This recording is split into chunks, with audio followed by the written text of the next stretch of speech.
புதியுகம் நேயர்களுக்கு வணக்கம். இந்த அழகான காலை பொழுதுல நேரம் நல்ல நேரம் நிகழ்ச்சி வாயிலாக உங்க எல்லாரையும் சந்திப்பதில் மிக்க மகிழ்ச்சி. இன்றைக்கு நம்ம நேரம் நல்ல நேரம் நிகழ்ச்சியில நமக்கு இருக்கக்கூடிய பல்வேறு ஜோதிடம், ஜாதகம், ஆன்மீகம் சார்ந்த கேள்விகளுக்கும் சந்தேகங்களுக்கும் பிரசன்ன முறையில் பதிலளிப்பதற்காக இணைந்திருக்கிறார். முருகப்பெருமானுக்காக திருச்செந்தூர் முருகன் அறக்கட்டளை நிறுவி அதன் மூலம் அன்னதானங்கள் வழங்கி வரும் முருகன் அடியார், திருச்செந்தூர் முருகன் ஜோதிடாலயத்தின் நிறுவனர், பிரசன்ன ஜோதிடர், மக்கள் ஜோதிடர், திருச்செந்தூரார் திருசிர் நித்யா குருஜி அவர்கள் இணைந்திருக்கிறார். சார், நிகழ்ச்சிக்கு வரவேற்றலாம். வணக்கம் சார். வணக்கம். கலியுகத்தினுடைய கண்கண்ட கடவுள், கருணாமூர்த்தி, கருணையே வடிவமாக வாடியவர்க்கும் வறியவர்க்கும் வாரி வழங்கக்கூடிய வள்ளலாக இருக்கக்கூடியவர் எம்பெருமான் திருச்செந்தூர் முருகப்பெருமான். அவரை வணங்கி வாழ்வில் தடைபடக்கூடிய பல்வேறு மங்களங்களை தரக்கூடிய கரூர் மங்கள சண்முகரையும் மனதார வணங்கி புதியுக நேயர்கள் அனைவருக்கும் இந்த வாரம் முழுக்க சிறப்பு பெற்ற வாரமாகவும் மனமகிழ்ச்சிக்குரிய வாரமாக அமையணும்னு சொல்லி பிரார்த்திக்கிறேன். இந்த நிகழ்ச்சியை ரொம்ப தெய்வீகமாக நம்ம தொடங்கவிருக்கிறோம். எத்தனை தெய்வங்கள் இருந்தாலும் நம்ம மனசில் குலதெய்வத்தை முதன்மையாக நம்ம நினச்சிக்கணும் அப்படின்னு சொல்லுவாங்க. குலதெய்வ கோவிலுக்கு நம்ம எப்பவுமே ரெகுலராக போகிறது ஒரு பக்கம் இருந்தாலும், குலதெய்வம் கோவில் ஏதோ ஒரு ஜென்ரேஷனில் அந்த தொடர்பு ஏதோ துண்டிக்கப்பட்டிருக்கு, இல்லை எனக்கு குலதெய்வமே தெரியல, குலதெய்வ கோவிலுக்கு போயே பல வருஷம் ஆச்சு அப்படின்னா, அப்படி இருக்கக்கூடிய மக்களுக்கு என்ன மாதிரியான விஷயங்கள் வாழ்க்கையில் ஏற்படுது? குலதெய்வ அனுகூலம் அப்படிங்கிறது, நம்ம எந்த தெய்வத்தை வேணால் கும்பிடலாம், எவ்வளவு கோயில்கள் வேணால் போகலாம். அந்த குலதெய்வ அனுகூலம் இல்லை அப்படின்னா அந்த கோயிலுக்கான பலன் என்பது கொஞ்சம் குறைவாக தான் வரும் நமக்கு. இந்த குலதெய்வ அனுகூலம் அப்படிங்கிறது எப்படி நம்ம தாயார் தகப்பனார் போல் குலதெய்வங்கிறது அப்படிப்பட்ட மிக முக்கியமான ஒன்று. இந்த குலதெய்வ அனுகூலம் இல்லாத வீடு அப்படின்னு எப்படி பார்க்கலாம் அப்படின்னா, குழந்தை பிறப்பில் அதீதமான தடை, திருமண ரீதியான அதீதமான தடங்கல்கள், அது மட்டும் இல்லாமல் காரிய தடங்கல்கள் இருக்கும். இது குலதெய்வ கோயில் போகிறாங்க இதெல்லாம் பொறுத்து இல்லை. குலதெய்வ அனுகூலம் அப்படிங்கிறது குலதெய்வ கோயிலேயே இருக்கவங்க, அங்கேயே பூஜை பண்ணுறவங்களுக்கு கூட சில நேரங்களில் தெய்வ அனுகூலம் குறைவாக இருக்கும். இதில் குறிப்பாக குலதெய்வமே தொடர்பு விட்டு போய் அந்த குலதெய்வமே என்னன்னு தெரியாத தலைமுறைகள் கூட பலர் இருப்பாங்க. குறிப்பாக வாழ்க்கையில் ஒரு கட்டம் வரைக்கும் நம்ம டெவலப் ஆகிருக்கோம், அதுக்கு அடுத்த கட்டமாக நான் டெவலப் ஆக முடியல, வளர்ச்சி அடைய முடியல அப்படின்னா இந்த குலதெய்வம் தான் பிரச்சனையாக இருக்குங்க. அப்போ இந்த குலதெய்வ அனுகூலத்தை பெறுவது, இல்லை குலதெய்வமே எனக்கு தெரியல அப்படின்னா குலதெய்வத்தை கண்டுபிடிப்பதற்கு தான் அந்த பிரசன்ன முறை அப்படிங்கிறது. இந்த சோழி பிரசன்னம், தாம்பூல பிரசன்னத்தின் மூலம் நுனித்துல்லியமான குலதெய்வத்தை கண்டறிந்து, அல்லது குலதெய்வ கோயிலே இல்லாமல் நிறைய இடங்களில் அழிஞ்சு போயிருக்கும், அப்போ குலதெய்வத்திற்கு ஒப்பான ஒரு தெய்வத்தை கண்டறிந்து இந்த தெய்வத்தை கையெடுத்து கும்பிட்டிங்கன்னா வம்ச விருத்தி அடையும், குல விருத்தி அடையும், தொழிலபு விருத்தி அடையும் அப்படின்னு சொல்லக்கூடிய அந்த பிரசன்னம் மிக உன்னதமான ஒரு கலையாகவும் நம்ம தேவர்கள் ரிஷிகள் கொடுத்த ஒரு அற்புதமாக பொக்கிஷமாகவும் இருக்கக்கூடிய இந்த பிரசன்னத்தில் மூலமாக குலதெய்வத்தை அனுகூலத்தை நம்ம கண்டுபிடிக்க முடியும், குலதெய்வத்தையும் நம்ம சொல்ல முடியும். மிக்க நன்றி சார், அருமையான விளக்கம் கொடுத்துருக்கீங்க. நம்ம தொடர்ந்து பேசலாம். ஒரு அழைப்பாளர் இருக்காங்க. வணக்கம், உங்கள் பேர் சொல்லுங்க. ஹலோ, வணக்கம் மேடம். வணக்கம் சார், உங்கள் பேர் எந்த ஊர்லேருந்து? மேடம், திண்டுக்கல்லேருந்து பேசுகிறேன் மேடம். என் பேர் பிரதீஷன் மேடம். சரி சார், உங்களுடைய கேள்வியை கேட்க வேண்டாம், யாருக்காக கேட்குறீங்க மட்டும் சொல்லுங்க. எனக்காக வேணும். சரி சார், காத்துருங்க. உங்களுக்கான பிரசன்ன முறையில் நீங்கள் என்ன கேள்வி கேட்க போறீங்களோ அதற்கான விளக்கத்தையும் சார் உங்களுக்கு கொடுப்பாங்க. ஐயா வணக்கம். ஐயா ஐயா வணக்கம். வணக்கம், நல்லா இருக்கீங்களா? நல்லா இருக்கேன் ஐயா, நீங்கள் நல்லா இருக்கீங்களா? அருமை அருமை, அருமையாக இருக்கேன் ஐயா. அதில் இப்போ என்ன ஏஜ் சொன்னீங்க ஐயா? என்னங்க வயசு என்ன சொன்னீங்க? ஊர்? வயசு 31ங்க. ஊர் திண்டுக்கலுங்க ஐயா. ஓகே. நம்ம இதில் குலதெய்வ அனுகூலம்னு பார்க்கும்போது குலதெய்வப்பட்டது ஆட்சி பெற்று இருக்கக்கூடிய கருப்பனார் வராருங்க ஐயா, குதிரை வாகனத்தோட கருப்பனார் மதுரை அமைப்பு அப்படிங்கிறது. அது மட்டும் இல்லாமல் 2ஆம் இடத்தில் செவ்வாய் இருப்பது தலைமீது நாகம் கொண்ட பெண் தெய்வங்கள் சொல்லக்கூடிய நங்காளம்மன், அம்மன் அமைப்பில் இருக்கக்கூடிய தெய்வங்களும் கன்னிமார் இருப்பாங்க அப்படிங்கிற அங்கே பிராப்த அனுகூலமும் குலதெய்வ அமைப்பாக வருது. குலதெய்வ பேர் சொல்லுங்க. பூங்காவனத்து அம்மன். கருப்பனார் இருக்காருங்களா? எங்க இருக்குங்க ஐயா, இருக்காருங்க. கூட கோயில வேலையாச்ச சமயமா கருப்பனார் இடம் மாத்தி கட்டினது, குதிரை வேலையானது? ஆமாங்க ஐயா, இடம் கட்டிட்டே இருக்காங்க ஐயா. சரி, ஓகே. குலதெய்வ அனுகூலம் நமக்கு கொஞ்சம் குறைவா இருக்கு. அது காரணமா என்ன வருது அப்படின்னா, இந்த பிரசன்னத்துல இந்த சூரிய பகவான் அனுகூலம் குறைவா இருக்கிறதுனால அப்பா வழியில யாருக்காச்சும் 2 தாரம் இருக்கா? அப்பாவோட அப்பாக்கு இருந்துச்சு ஐயா. ஓகே. அப்போ இது சார்ந்த அமைப்புகள்னால நமக்கு திருமண தடங்களும் நடக்கும் ஐயா, தொழில் ரீதியான தடங்களுக்கும் நடக்கும், ஃபேமிலியில் புத்திர பேர் விருத்தியற்ற சூழல்கள் நடக்கும். அப்போ இதுக்குள்ளதான் உங்க கேள்வி இருக்கும், கொஸ்டின்ஸ் கேளுங்க. ஆமாங்க ஐயா, எனக்கு சொல்றதாங்க ஐயா, திருமணம் தொழில். ஓகே, இந்த பிரச்சனை தாங்க. இப்போ நம்ம என்னன்னா, பொதுவாக இந்த உங்களுக்கு இப்போ பிரசன்னத்தில் ஆடு லக்னமாக வருவது ஜென்ம சனி வராரு. அப்போ பொதுவாக நம்மளே கொஞ்சம் நீங்களே உங்களை சுய பரிசோதனை பண்ணிக்கணும். எப்படிலாம் பண்ணணும்னா, நமக்கு ஏன்னா இப்போ ஜென்ம சனி என்பது பகுதி தான் கிரகங்கள், பகுதி வந்து அந்த பர்சன் அர்த்தம். அப்போ அந்த தனிப்பட்ட நபர் வாழ்க்கையில் மாறுவதற்கான மனநிலையில் முதல்ல வரணும். எத்தனை மணிக்கு எந்திருப்பீங்க காலையில்? 5:30க்கு 5 மணிக்கு எழுறாங்க. ஓகே, எந்திரிச்ச உடனேயே ஒரு ஃப்ரெஷ் பண்ணிட்டு நீங்கள் உங்களை வந்து குளிச்சுட்டு பக்கத்தில் இருக்க விநாயகர் கோயிலுக்கு போய் தொடர்ந்து 48 நாட்கள் தேங்காய் உடைச்சிட்டு வாங்க. தொடர்ந்து 48 நாள் நாளையிலேருந்தே ஸ்டார்ட் பண்ணிடுங்க. உங்களுக்கு இன்னைக்கு பிரசனத்தில் 4 குரு வராரு. அப்போ 4 குரு வரும்பொழுது வஸ்து அமைன்னு சொல்கிறாங்க. அப்போ இடங்கள், கட்டுமானங்கள், பூமி சார்ந்த கிரயங்கள், பாகம், பிரிவு, பங்கு, சொத்து சார்ந்த வளர்ச்சிகள், தொழில் சார்ந்த அபிவிருத்திகள், வண்டி வாகன யோகங்கள், இந்த குரு பயிற்சி நிச்சயமாக அமையக்கூடிய யோகங்கள் உங்களுக்கு உண்டு. முருகப்பெருமான மனதார பிரார்த்தனை பண்ணிக்கங்க. திண்டுக்கல்லுக்கு பக்கத்தில் சோழவந்தானில் இருக்கக்கூடிய குருவித்துறை குரு பகவானுக்கு வியாழக்கிழமை தோறும் சென்று வாருங்கள். ஒரு 3 வியாழக்கிழமை போங்க. 48 நாள் தேங்காய் உடைங்க. நிச்சயமாக நற்பலங்கள் உண்டு. இடத்துக்கு ஏதாவது கேள்வி இருக்கா உங்களுக்கு? இடம் வாங்குறது, இடம் சம்பந்த கொஸ்டின் தான் இருக்கா? ஆமா, இது இருக்கு. வீடு கட்டி வாஸ்து கொஞ்சம் எனக்கு சரியில்லைங்க. அங்க இன்னும் முன்னேற்றமே இல்ல. ஓகே, இடம் மாற சொல்லியிருக்காங்க. எல்லாம் விட்டு எல்லாம் போக சொல்லியிருக்காங்க. அந்த இடத்துக்கான கொஸ்டின்ஸ் வருது. நீங்கள் வந்து பார்த்தீங்கன்னா அந்த இடத்துக்கானதுக்கு மட்டும் நீங்கள் பிரச்சனை ஒன்று பார்த்துங்க, அப்பாயின்மெண்ட் எடுத்து பார்த்துக்குங்க. ஏன்னா இடத்துல கொஞ்சம் பிரச்சனை இருப்பதாக வருது. இப்போதைக்கு அந்த இடத்துக்கு வந்து அதில் வந்து பார்த்தீங்கன்னா சனி பகவான மந்தம், அதீதமான திருஷ்டிகள், சல்லிய தோஷம் சொல்கிறாங்க. அது சிம்பிளாக ஒரு வழிபாடு சொல்லித்தரேன். நீங்கள் ரெகுலராக ப்ராக்டிஸ் பண்ணுறதா அந்த 40 நாள் தேங்காய் உடைக்கிறது அதுக்கும் உதவும். 2வதாக தொடர்ந்து 30 நாட்கள் கரு ஊமத்தை அல்லது ஊமத்தை, கரு நொச்சி, வேப்பலை ப்ளஸ் கட்டுடைத்தல் சாம்பிராணின்னு சொல்லிட்டு நம்மகிட்ட கிடைக்கும். நம்ம அலுவலகம் கீழே நம்பருக்கு தொடர்பு கொண்டீங்கன்னா உங்களுக்கு கொடுப்பாங்க. அந்த கட்டுடைத்தல் சாம்பிராணி இந்த 3 பொருட்களையும் சேர்த்து தொடர்ந்து 30 நாள் போட்டுட்டு வாங்க. வீடை மாற்றுற சிந்தனை அப்புறம் பிரச்சனை பார்த்துட்டு கம்பல்சரி மாற்றி ஆகணும்னா மாற்றிக்கலாம். இப்போ கஷ்டப்பட்டு வீடு கட்டியிருக்கீங்க, இப்போ அங்கேயே இருங்க. நிச்சயம் நற்பலன் உண்டு, கவலைப்பட வேணாம். 4 குரு வருது. நிச்சயமாக வளர்ச்சி என்பது வாழ்க்கையில் உங்களுக்கு நடக்கும். திருமணங்கள், வைபவங்கள், குழந்தை பேர், நல்ல வீடு, வண்டி வாகன யோகம், சொத்து சுகம், புகழ் என எல்லாமே முருகப்பெருமானம் கொடுப்பாரு. முருகர் கெட்டியாக பிடிச்சிக்கணும். குருவித்துறை குருவும் 48 நாட்கள் தேங்காய் உடைப்பதும் திருச்செந்தூர் வழிபாடு பெரிய உயர்வு தரும். சார், சோழி பிரசன்னம் பார்த்து நீங்கள் சொல்கிறீங்க. இதில் என்ன ஒரு விஷயம்னா, குலதெய்வம் சொன்னீங்க போன நேருக்கு, குதிரை வாகனத்தில் கருப்பண்ண சுவாமி தெரிகிறாரு அப்படின்னு சொல்லிட்டு, இவ்வளோ அக்யூரேட்டாக எப்படி நீங்கள் சொல்கிறீங்க? குறிப்பாக பிரசன்னனாவே அதுதான். பிரசன்னத்துடைய நோக்கமே நுனித்துல்லியமான ஒரு பலன். அதாவது இப்போ அவர் குலதெய்வ கோயிலில் வேலையாகுது அப்படிங்கிறது யாருக்கு தெரியும்? அவர் சொன்னால் தான் மற்றவங்களுக்கு தெரியும். நம்ம எங்கேயோ உட்காந்துருக்கோம், சென்னையில் உட்காந்துருக்கோம், அவர் திண்டுக்கல்ல இருக்கார். எப்படி அது தெரியுதுன்னா, இந்த சோழிகள் பேசும் தெய்வங்கள் சொல்கிறாங்க. இந்த சோழி வந்து பேசும் தெய்வம், நம்மோட பேசக்கூடிய தெய்வமாக இருக்குது. இப்போ அந்த சோழியில் குலதெய்வ கோயில் கட்டுமானம் அப்படின்னு வந்தால் கோயிலில் கண்டிப்பாக வேலை நடக்கும். குதிரை வேலை அப்படின்னா குதிரை வேலைன்னு தெளிவாக சொல்லுவோம். பெயிண்ட் அடிக்கிற வேலைன்னா பெயிண்ட் அடிக்கிற வேலைன்னு சொல்லுவோம். இப்போ அவங்களுக்கு வந்து சோழியில் வந்து இடமாற்றி கட்டுறது அப்படின்னு அமைப்பு இருக்குது. கொஞ்சம் இடமாற்றி கட்டலாம். அப்போது இது வந்து பார்த்திங்கன்னா இது வந்து பிரசன்னத்தில் இருக்கக்கூடிய மிக நுண்ணியமான ஒன்று. இப்போ தொழில் தொடங்குறோம் அப்படின்னா எந்த காலத்தில் எந்த நேரத்தில் எப்படி தொடங்கினா வெற்றி பெறும், எவ்வளோ வால்யூமில் நீங்கள் அந்த பிஸ்னஸை பண்ணலாம், அந்த பிஸ்னஸுக்கு எவ்வளோ கடன் வாங்கலாம், எவ்வளோ வேலையாட்கள் நீங்கள் அமர்த்திக்கலாம், எந்தெந்த ஏரியாக்களில் நீங்கள் பிஸ்னஸை பண்ணால் டெவலப்மெண்ட் ஆகும், இந்தியாவில் எந்தெந்த மாநிலங்களில் உங்களுக்கு வளர்ச்சி அறியும் அப்படிங்கிற முதற்கொண்டு நுணுத்துல்லியமாக கணிக்கக்கூடியது அந்த பிரசன்ன முறை. அப்போ அதன் மூலமாக எல்லாத்தையும் அக்யூரேட்டாக சொல்ல முடியும். சிறப்பு. ஏன்னா குலதெய்வம் நமக்கு அந்த ஒரு கிளியரன்ஸ் கிடைச்சதுன்னா தான் நம்ம அடுத்து அதான் நம்ம ஓப்பனிங்கே பேசணும்ல, குலதெய்வ அனுகூலம் ரொம்ப ரொம்ப முக்கியம். குலதெய்வ அனுகூலம் தான் வாழ்க்கையில் வளர்ச்சி அடையும், குலவிருத்தி அடையும் அப்படின்ட்டு. அப்போ அந்த குலதெய்வ அனுகூலங்கிறது ரொம்ப பேசிக்கான ஒன்றுங்க. அதே மாதிரி இருதாரதோ அப்படின்னு சொல்லியிருந்தீங்க. பொதுவாகவே இந்த திருமணத்தில் இப்போ நிறைய பேருக்கு வந்து ஒரு தடை இருக்குது. திருமணம் ஆனவர்கள் நிம்மதியாக இருக்கிற மாதிரி இல்லை, திருமணமே நடக்கலை, 40 வயசு ஆயிடுச்சு, இன்னும் எனக்கு திருமணம் நடக்குமான்னு இயங்கக்கூடியவர்களை பார்க்க முடியுது. இதுக்கு வந்து என்ன பண்ணலாம்? ஓகே, திருமணம் வந்து பெரிய வைட் சப்ஜெக்டாக இருக்குது. இதுக்கு காரணம் என்ன அப்படின்னா, அது ஒரு அங்கீகரிக்கப்பட்ட உறவாக இருக்குது. இப்போது நட்புன்னு வச்சுக்கோங்க, நம்ம வந்து சண்டை இல்லை பிடிக்கலைன்னா பேசாமல் விட்டுலாம். இன்றைக்கி ஃபோனை பிளாக் பண்ணிடலாம், நாளைக்கு பேசாமல் விட்டுறலாம், இல்லை நம்ம அவரை உதாசீனப்படுத்திட்டு இல்லை வேணான்னு சொல்லிட்டு கூட போயிடலாம். ஆனால் திருமண உறவு அப்படி கிடையாது. அதில் உள்ளே போகிறதும் நிறைய ப்ராசஸ்ஸு, வெளியே வர்றது அதீதமான ப்ராசஸ். இது எல்லாத்தையும் தாண்டி மனவலி, மனவேதனை அப்படிங்கிறது ரொம்ப பெரிய விஷயமாக பிள்ளைங்களுக்கும் பசங்களுக்கு இருக்கும். இந்த திருமண உறவு பலருக்கு சிக்கலாக அமைவதற்கு ஜாதக ரீதியாகவும் பிரச்சனை ரீதியாகவும் நிறைய காரணங்கள் இருக்குது. அதில் சமீபமாக நான் போன வாரத்தில் ஒரு பிரச்சனை பார்த்தேன், அதுக்கான ஒரு இது மட்டும் சொல்லிடுறேன். அவங்களுக்கு வந்து பார்த்திங்கன்னா சனி சந்திரன் சேர்க்கை பெற்று குருவுடன் 9ஆம் இடத்துல, அதாவது பையனுக்கு, பொண்ணுக்கு அதே சனி சந்திரன் சேர்க்கை பெற்று சுக்கரனுடன் 9ஆம் இடத்துல. 9ஆம் இடம் பாக்கியஸ்தானம்னு சொல்லுவாங்க.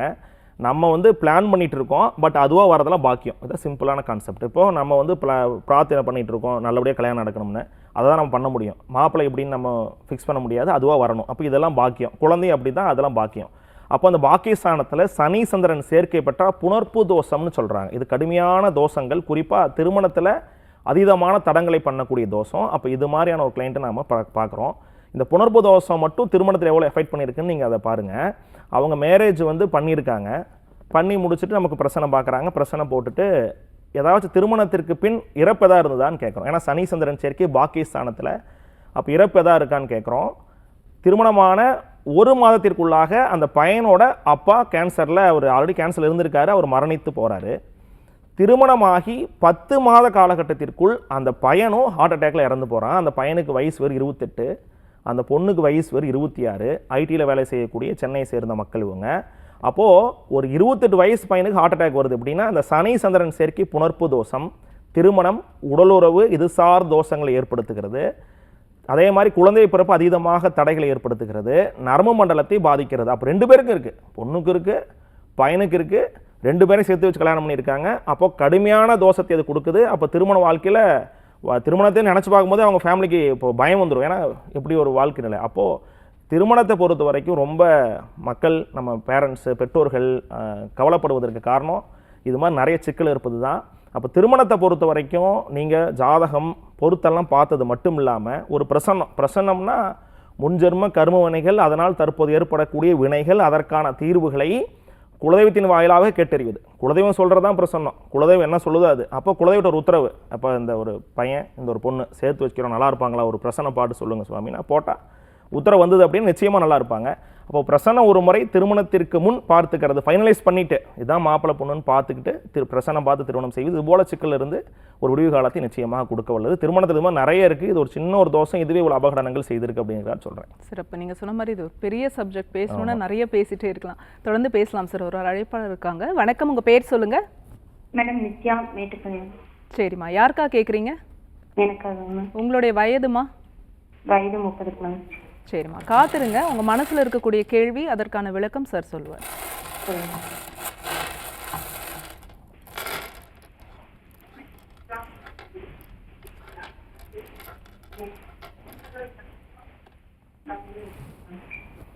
அம்மா, டிவி வால்யூம் மட்டும் குறைச்சிக்கோங்க.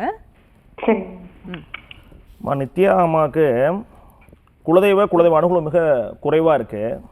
குலதெய்வப்பட்டது இந்த பெரியாண்டச்சி அம்மன், அங்காளம்மன், கன்னி தெய்வங்கள், அது மட்டும் இல்லாமல் அங்கே வந்து மாந்தி பகவான் அப்படிங்கிற கருப்பன்னார், சைவத்தில் ஒரு ஆண் தெய்வம், அசைவத்தில் ஒரு ஆண் தெய்வம், நதி நீரோடைகள் பக்கத்தில் குலதெய்வம், சுயம்பு தெய்வமாக வந்து அமர்ந்திருக்கக்கூடிய தெய்வங்கள், குலதெய்வத்திற்கான அமைப்புகள் உண்டு அப்படின்னு வருது. குலதெய்வ பேர் மட்டும் சொல்லுங்கம்மா. காளியம்மன் இருக்காங்க. கன்னிமார் இருக்காங்களாம்மா? இருக்கு. ஓகே. அதான் நதி நீரோடை சுயம்புவா இருக்காங்க, அதான் சுயம்பு தெய்வம். நதி நீரோடை பக்கத்தில் சுவாமி இருக்காங்களாம்மா? ஓகே. ஆமாம், வீட்டில் ஏதாவது இறந்து உங்களுக்கு புடவை கும்பிட்றீங்களாம்மா? கும்பிடுறோம் அப்பாவுக்கு.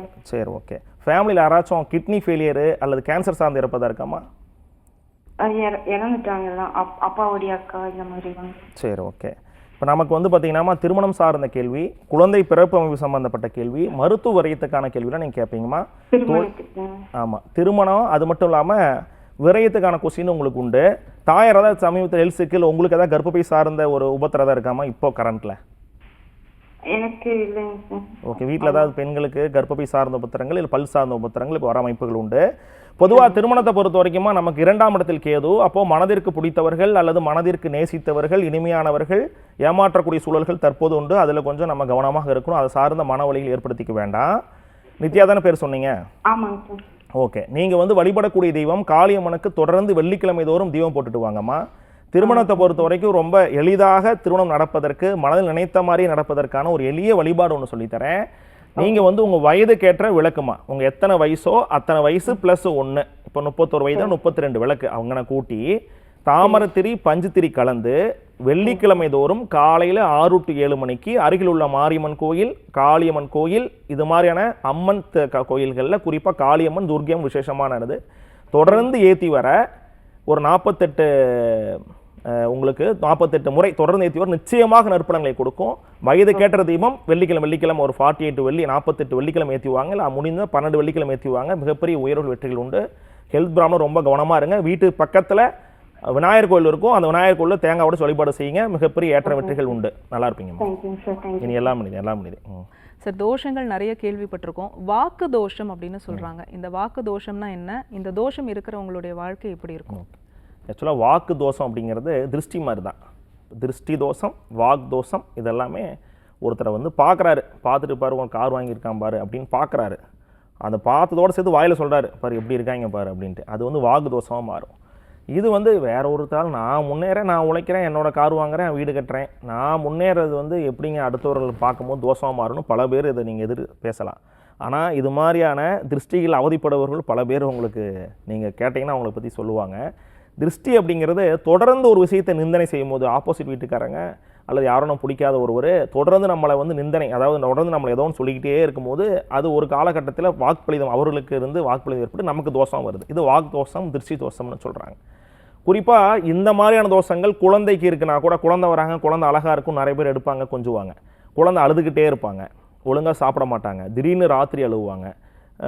குழந்தை வளர்த்தக்கூடிய நிறைய பெற்றோர்களுக்கு தெரியும், திடீர்னு இழைச்சி போவாங்க. டாக்டர்கிட்ட கூட்டிகிட்டு நல்லா தான் இருக்கம்பாங்க, நல்லா சாப்பாடு ஊட்டுங்கம்பாங்க. ஆனால் குழந்தை அழுது கொண்டே இருக்கும், அருகில் போய் மந்திரிப்பாங்க, இதெல்லாம் பண்ணிகிட்டு இருப்பாங்க. ஆனால் நம் சித்தர்கள் நம்மளுடைய பாரம்பரியத்தில் இந்த குழந்தை சார்ந்த திருஷ்டி, வாக்கு சார்ந்த திருஷ்டி, அது மட்டும் இல்லாமல் திருஷ்டி தோஷத்திற்கு இந்த கழுதை சாணம் அப்படிங்கிறது பெரிய ஒரு உயர்வை தரக்கூடியதாக சொல்கிறாங்க. இந்த கழுதை சாணத்தில் வரக்கூடிய புகை, எப்பவுமே இந்த புகைக்கு வந்து ஒரு தன்மை உண்டு. அப்போது இந்த கழுதை சாணத்தில் வரக்கூடிய இந்த புகை, அதனால் ஏற்படக்கூடிய இந்த சாம்பிராணியானது திருஷ்டி சம்பந்தப்பட்ட தோஷங்களை முழுக்க நீக்க வல்லது. நம்மளுடைய நிறுவனத்தில் இந்தியாவிலே முதல் முறையாக, என் உலகத்திலே ஃபஸ்ட்டு டைமாக கழுதை சாணத்தில் நம்ம ஒரு சாம்பிராணி பண்ணியிருக்கோம். இது வந்து பார்த்திங்கன்னா உங்களுக்கு கப்பு மாதிரி வந்திருக்கும், எளிதாக பற்ற வச்சுக்கலாம். இந்த சாம்பிராணியை நீங்கள் தொழில் சம்பந்தப்பட்ட இடங்களில், குழந்தை இருக்கக்கூடிய வீடுகளில், நிறைய திருஷ்டி இருக்குது, எனக்கே மன இறுக்கமாக இருக்குது, வீட்டுக்கு போகவே பிடிக்க மாட்டேங்குது சுவாமி, போனாலும் கணவன் மனைவி அன்னுண்ணியரில் சண்டை வந்துடுது, ஒன்றா பைக்கில் போயிட்டு ரிட்டர்ன் வரும்போது சண்டை போட்டுட்டு தான் வீட்டுக்கு வரோம், அது மாதிரி இனம் புரியாத தடங்கல்கள், இனம் புரியாத பிரச்சனைகள், அதீதமான திருஷ்டி வாக்தோஷம் இருக்குது, இது மாதிரி இருந்துச்சுன்னா நிச்சயமாக இந்த நீங்கள் சாம்பிராணியை பயன்படுத்தலாம். முழுக்க முழுக்க கழுத சாணத்தினால் தயாரித்து மக்களுக்காக முதல் முறையாக நம்ம கொடுத்துருக்கோம். அது பொதுயுகத்தெல்லாம் ஃபஸ்ட்டு டைம் நம்ம கொடுக்குறோம். சிறப்பு சார். நம்ம தொடர்ந்து பேசலாம். ஒரு அழைப்பாளர் இருக்காங்க. வணக்கம், உங்கள் பேர் சொல்லுங்கள். பேர் கவிதாங்க. எந்த ஊர்ல இருந்துமா? நாங்க குன்னத்தூர்ல இருந்து பேசுறோங்க, கோபி பக்கம் குன்னத்தூர். சரிம்மா, யாருக்காக கேட்குறீங்க? மருமகளுக்காக கேட்குறேங்க. அவங்களுடைய வயது என்னம்மா? 29. சரிம்மா, காத்துருங்கம்மா. பிரசன்ன முறையில் சார் உங்கள் மனசில் இருக்கக்கூடிய கேள்வியும் அதற்கான விளக்கத்தையும் கொடுப்பாரு.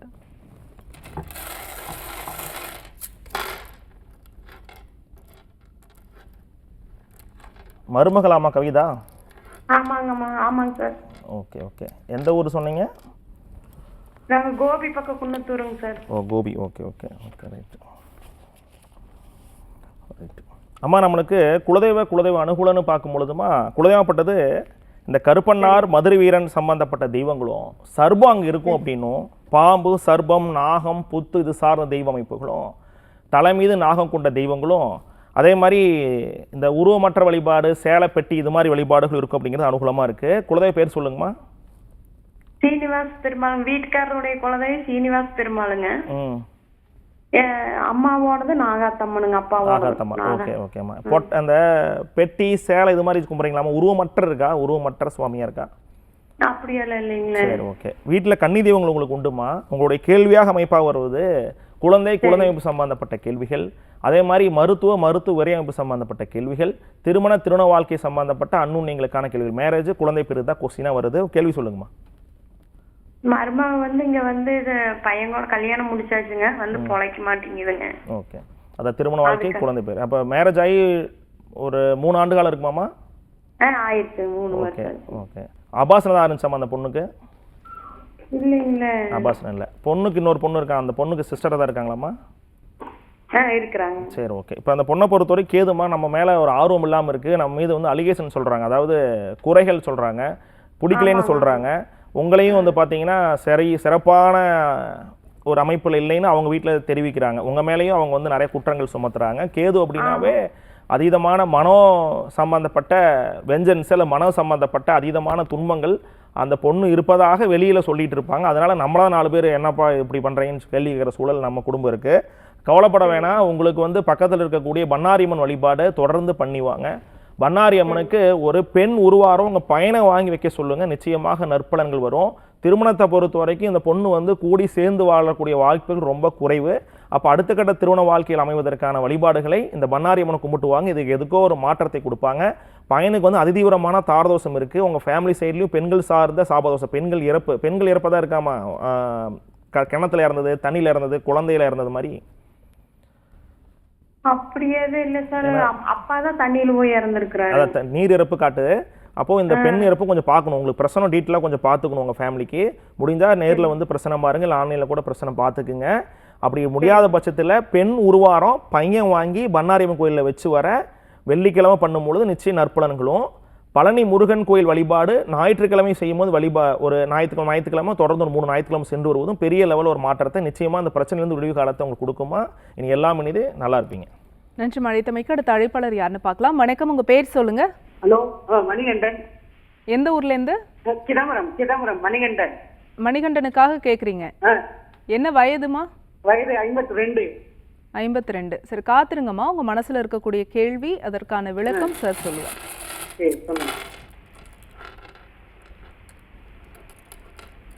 வீட்டில் ஏதாவது பெட்னு ஏதாச்சும் உடம்பு முடியாமல் அரைச்சிருக்காங்களாமா? இல்லை, யாரும் இல்லை. யாரும் இல்லை. ஓகே.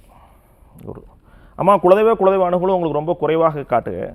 இந்த குரு அப்படிங்கிறது ஜென்மத்தில் வரக்கூடிய அமைப்புகளாக இருக்கும்போது இடம் வீடு சம்பந்தப்பட்ட, அதே மாதிரி தொழில் சார்ந்த அபிவிருத்தி சம்பந்தப்பட்ட கேள்விகளும், அதே மாதிரி குரு அப்படின்னாவே நம்மளுக்கு பயனாக அவன் நடந்துக்கக்கூடிய சில விஷயங்களும் நீங்கள் கேள்வியாக கேட்பீங்க. கொஸ்டின் மட்டும் கேளுக்குமா. தொழில் என்ன பண்ண நல்ல விருத்தியாகும். சரி ஆமாம், உங்களுக்கு வந்து நான் சிம்பிளாக சொல்லக்கூடியது, உங்களுக்கு வந்து இன்றைக்கி வந்து 5ஆம் இடத்துல மாந்தி பகவான் உங்களுக்கு பிரசன்னத்தில் வருவது. அப்போ அதிதீவிரமான சில தடங்களை காட்டுது. நீங்கள் கதிராமங்கலம் வனதுர்க்கி அம்மன் ஒரு முறை போயிட்டு வந்துட்டு அடுத்த முறை இது மாதிரி லைவ் வரும்போது அதில் ஒரு மறுபடியும் கொஸ்டின் கேளுங்க. நிச்சயமாக நற்பலன் உங்களுக்கு வரும்.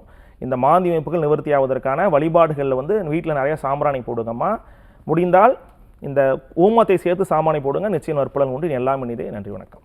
நன்றி அழைத்தமைக்கு. இதுக்கு முன்னாடி கால் பண்ணியிருக்கக்கூடிய நேருக்கு வந்து கேட்டிருந்தீங்க, 3 மாதம் ஆயிருக்கா திருமணமாகி. அதில் ஒரு துல்லியமான ஒரு விஷயம் அவங்க ஆமான்னு சொன்னாங்க. அதே மாதிரி சகோதரி இருக்கானா ஆமான்னு சொன்னாங்க. இது எப்படி சார்? இது வந்து இன்னைக்கு பிரசன்னத்தில் இந்த கேதுவோட அமைப்பு வச்சு நான் சொல்கிறேன். இது பிரசன்னம் அப்படின்னாவே நமக்கு வந்து ஏற்படக்கூடிய ஒரு சாநித்தியம். அதாவது இறைவனை நம்பி இருக்கோம், நம்ம சோழி போடுறோம். அப்போ அதில் என்ன இறைவன் சொல்கிறோம் அதை நம்ம சொல்கிறோம். ஏன் அப்படின்னா அந்த பொண்ணு வந்து இவரோட வாழ்வதற்கான வாய்ப்பு ரொம்ப குறைவு. அப்போ இந்த கொஸ்டின் எதுக்கு நம்ம கேட்குறோம்னா, அந்த வார்த்தை நான் சொல்வதற்கு முன்னாடி நான் என்ன கரெக்டாக இருக்குன்னா என்ன பரிசோதித்துக் கொள்வது ஊர்ஜிதப்படுத்துவதற்கான சில கொஸ்டின் கேட்குறேன். நான் கரெக்டாக தான் அனலைஸ் பண்ணியிருக்கேனா, கரெக்டாக தான் கணிச்சிருக்கேனா அப்படிங்கிறக்காக அவங்கள்ட்ட 2 கேள்வி கேட்குறோம். அவங்க ஆமான்னு சொல்லும்போது நிச்சயமாக அந்த பொண்ணு வந்து வாழ்வதற்கான வாய்ப்புகள் குறைவு. அது சோழி மூலமாக தெரியுது. அதை நம்ம சொல்கிறோம். நிச்சயமாக அப்படி தான் நடக்கும். பட் நல்ல லைஃப் அந்த பையனுக்கு அமையும். பெரிய லெவலில் க்ரோத் வந்து அவங்களுக்கு லைஃப்பில் நிச்சயம் உண்டு. தீர்வுகளும் நம்ம இந்த பிரசன்ன முறையில் அவங்களுக்கு கொடுக்கணும். ஆமாம், பிரசன்னா தீர்வு நுனித்துளியமான தீர்வுங்க. இப்போது ஜாதகத்தில் வந்து 6 மாதம் நல்லா இருக்கும், அப்புறம் நல்லா இருக்காதுன்னா, இப்போ 6 மாதம் நல்லா இருக்க டைமில் தொழில் தொடங்கிட்டு நல்லா இல்லாத டைமில் தொழில் என்ன பண்ண முடியும்? நல்லா இருக்க டைமில் குழந்தைய பத்துட்டு 6 மாதம் முடிஞ்சு கெட்ட டைம் வரும்போது குழந்தைய தூக்கியே போட முடியும். அதே மாதிரி பண்ண தொழிலை விடவா முடியும்? நமக்கு அதுதான் தொழில்னு ஆகிப்போச்சு, எனக்கு இதுதான் வாழ்க்கைன்னு ஆகிப்போச்சு, இதைத்தான் நம்பி நான் இருக்கேன். அப்போ அதை நான் எப்படியோ ஒன்று செய்யணும், அதை வளர்ச்சி பண்ணி அதில் பணத்தை பண்ணணும், வாழ்க்கையில் வளர்ச்சி அடையணும். அப்படின்னா அப்போ நமக்கு இந்த ஜாதகத்தெல்லாம் தாண்டி ஒரு அனுகூலம் தேவைப்படுது இல்லையா? போய் முருகனை கையெடுத்து கும்பிட்றோம், குலதெய்வத்தை கையெடுத்து கும்பிட்றோம். எதுக்கு கும்பிட்றோம்? ஜாதகம் பார்த்துட்டா இருக்கோம். அப்பா முருகா, நீ என்னை பார்த்து காப்பாற்ற போன நம்பி நான் தொழில் ஆரம்பிச்சிருக்கேன், நல்லபடியாக வளரணும்னு நினைக்கிறோம். அப்போது அந்த தெய்வ அனுகூலத்தின் மூலமாக தெய்வம் என்ன சொல்லுது? முருகன்ட்ட போய் கேட்குறீங்க, அப்பா பிஸ்னஸ் ரொம்ப கடனாக இருக்குப்பா, ரொம்ப நொடிஞ்சு போயிருக்கேன், எனக்கு ஏதாவது வழியை காட்டி கொடுப்பான்னு சொல்லிட்டு நம்மகிட்ட பிரச்சனை பார்க்க வந்த பலர் திருச்செந்தூர் போயிட்டு நிறைய பேர் வருவாங்க. அப்போ பிரச்சனை பார்க்கும் பொழுது இடத்தை விற்று கடனை கட்டக்கூடிய சூழல்கள்லாம் நம்ம பிரச்சனை சொல்லியிருக்கோம். இல்லை கடன் வந்து உங்களுக்கு ஏதோ ஒரு வகையில் பணம் வரப்போகுதுங்க, அந்த பணத்து மூலமாக கடன் அடையன்னு சொல்லியிருக்கோம். அதில் நிச்சயமாக அது நடந்திருக்கக்கூடிய சூழல்கள் உண்டு. அப்போது பிரச்சனைங்கிறது உங்கள் பிரச்சனைக்கான சொல்யூஷனை நுனித்துல்லியமாக சொல்லும். அதை தொடர்ந்து செய்து வர வாழ்வில் படிப்படைய வளர்ச்சிகள் வந்து நிச்சயமாக உங்களுக்கு வரும். மிக்க நன்றி சார், அருமையான விளக்கம் கொடுத்துருக்கீங்க. இன்றைய நேரலையில் எங்களோடு இணைந்து கொண்டு பிரசன்ன முறையில் கேள்வி வந்து அவங்க கேட்கவே இல்லை, அவங்க மனசில் என்ன சந்தேகங்கள் இருக்கோ, என்ன கேள்விகள் இருக்கோ அதையும் சொன்னீங்க, அதற்கான விளக்கமும் சொன்னீங்க. மிக்க நன்றி. நன்றி நன்றி. எம்பெருமான் முருகப்பெருமான் பேருள்ளார் அனைத்து மக்களும் இன்புற்று இருக்க வேண்டும், பிரசனம் ரீதியாக நம்மளை தொடர்பு கொள்ள வேண்டும் என நினைக்கக்கூடியவர்கள், ஜாதகமும் பார்க்கணும் இல்லை திருமண பொருத்தங்கள் பார்க்கணும்னு தொடர்பு நினைக்கக்கூடியவர்கள் கீழ்கண்ட தொடர்பு கொண்டு உங்களுடைய முன்பதிவுகளை செய்து கொள்ளலாம். நம்ம சென்னையில் வாரம் ஒரு முறை சனி மற்றும் ஞாயிற்றுக்கிழமை இந்த 2 நாட்கள் ஒரு நாள் பார்த்துட்ருக்கோம், அதுக்கும் முன்பதிவு இருக்குது. கரூர் மாவட்டத்தில் வேலாயுதம்பாளையங்கிற இடத்துல மங்கள சண்முகர் திருத்தலம் நானார்பரப்பில் நம்மளுடைய திருச்செந்தூர் முருகன் ஜோதிடாலயம் நிறுவி இருக்குது, அங்கே பார்த்துட்ருக்கோம். நம்ம தொடர்ந்து முருகர் திருப்பணிகளை தொடர்ந்து செய்து கொண்டிருக்கோம். முருகர் திருப்பணிகள் மட்டும் இல்லாமல் முருகர் சார்ந்த வளர்ச்சி பணிகள், அன்னதானங்கள் நடத்துகிறோம். வருகின்ற ஜூலை 29 திருச்செந்தூரில் குரு பூர்ணிமா ஒன்று மிகப்பெரிய அன்னதானமானது 9ஆம் ஆண்டாக தொடர்ந்து நடைபெறுகிறது. மக்களுடைய பேராதரவு அதற்கு எதிர்பார்க்குறேன். எல்லாருக்குமே முருகப்பெருமானுடைய வழிபாட்டால் மிகப்பெரிய சம்பத்து உங்கள் வாழ்க்கையில் கிடைக்கணும்னு சொல்லி எம்பெருமான் திருச்செந்தூர் முருகப்பெருமானையும் கரூர் மங்கள சண்முகரையும் மனதார பிரார்த்தனை பண்ணி வாழ்த்துறேன். நேயர்களே, மீண்டும் மற்றொரு நிகழ்ச்சியில் சந்திக்கலாம். நன்றி, வணக்கம்.